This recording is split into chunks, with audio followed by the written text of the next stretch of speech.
بسم اللہ الرحمن الرحیم۔ نظاری ٹی وی میں خوش آمدید۔ شمالی علاقات میں اسماعیلی دعوت کے نام سے نظاری ٹی وی پر ایک سیریز کا آغاز کیا ہے۔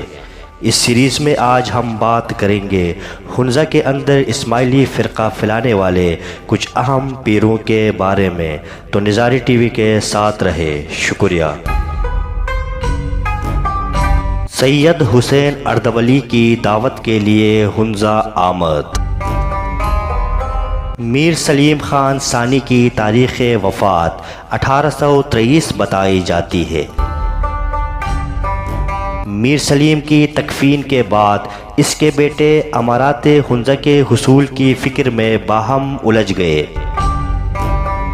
اور سید حسین کو موقع ہی نہیں ملا اور وہ بلا حصول مقصد بدخشان واپس چلے گئے۔ جب میر غضنفر علی خان اپنے والد میر سلیم خان کے بعد ہنزہ کی امارات حاصل کرنے میں کامیاب ہوئے اور 15 سال ان کی امارات کے مکمل ہوئے، تب 1838 میں انہیں خیال آیا کہ اسماعیلی دعوت کے لیے سید حسین اردبیلی کو ہنزہ بلایا جائے تاکہ وہ یہاں اسماعیلی دعوت کی اشاعت عام کرے اور وہ وعدہ بھی پورا ہو جائے جو ان کے والد میر سلیم مرحوم نے سید حسین کے والد بزرگوار سید شاہ اردبیل سے کیا تھا۔ چنانچہ میر غضنفر علی خان نے اخوند تراب کو بطور الچی بدخشان بھیجا تاکہ وہ سید حسین کو بلا لائے۔ سید موصوف میر غضنفر علی خان کی دعوت کو قبول کرتے ہوئے ہنزہ کی طرف روانہ ہو گئے۔ برغل سے ورشگوم کے راستے گلگت، پھر گلگت سے ہنی، موجودہ ناصر آباد ہنزہ پہ حاضر ہوئے۔ میر غضنفر علی خان نے سید موصوف کے استقبال کے لیے وزیر زادہ زینت شاہ کی قیادت میں چند معززین کو ہنی تک بھیجا تاکہ ان کو اعزاز و اکرم کے ساتھ ہنزہ کے دارالخلفاء لایا جائے۔ زینت شاہ اور ان کے ساتھیوں نے ہنی پہنچتے ہی سید حسین کے ہاتھ پر امام الوقت کے لیے بیعت کی اور وہیں پر اسماعیلی دعوت اور مذہب کو قبول کیا۔ ادھر اخوند تراب اور دوسرے چند معتبروں کو یہ بات اچھی نہیں لگی کہ جب تک میر صاحب کی خدمت میں شاہ صاحب نہیں پہنچتے تب تک بیعت کرنے میں پہل نہیں کرنی چاہیے۔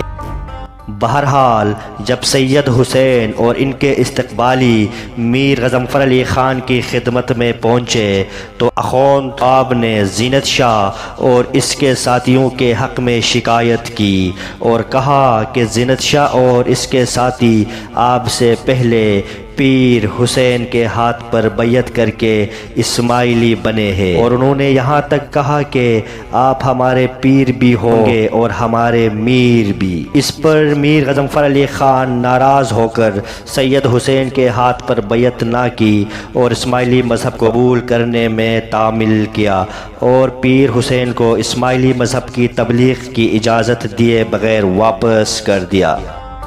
پھر پیر حسین اپنے مقصد میں کامیاب ہوئے بغیر بدخشان واپس چلے گئے۔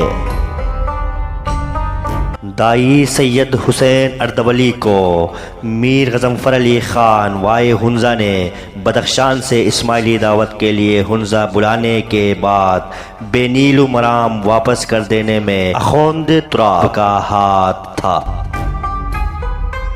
وہ ایک خواندہ شخص تھا جو اپنی جلاوطنی کے زمانے میں بلخ بخارا تک جا کر علم حاصل کر چکا تھا۔ وہ چاہتا تھا کہ ہنزہ میں پیر حسین اردبیلی کا مذہبی وکیل بنے اور اثناء سفر پیر موصوف سے اس خواہش کا اظہار بھی کیا تھا، مگر پیر حسین کے دریافت کرنے پر اخوند تراب کو یہ ظاہر کرنا پڑا تھا کہ وہ ہنزہ میں دیوان بیگی کے عہدے پر مامور ہے۔ اس پر سید حسین نے صاف صاف بتا دیا تھا کہ اخلاقی اور مذہبی اعتبار سے یہ دونوں عہدے ایک دوسرے سے میل نہیں کھاتے ہیں۔ جب تک آپ عہدہ دیوان بیگی سے دستبردار نہیں ہوں گے تب تک آپ کو یہ عہدہ نہیں دیا جا سکتا ہے۔ اس پر اخوند تراب کے دل میں ضد پیدا ہو گئی اور وہ اس ضد کے نتیجے میں سید حسین کی دعوت کے کام میں ناکام بنانے کی ٹھان لی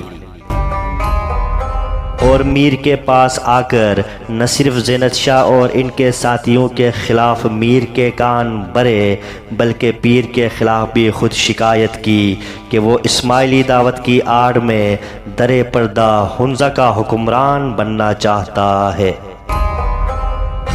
کیونکہ زینت شاہ اور ان کے ساتھیوں نے بیعت کرتے وقت پیر سے کہا ہے کہ آج کے بعد ہمارے پیر بھی ہے اور ہمارے میر بھی۔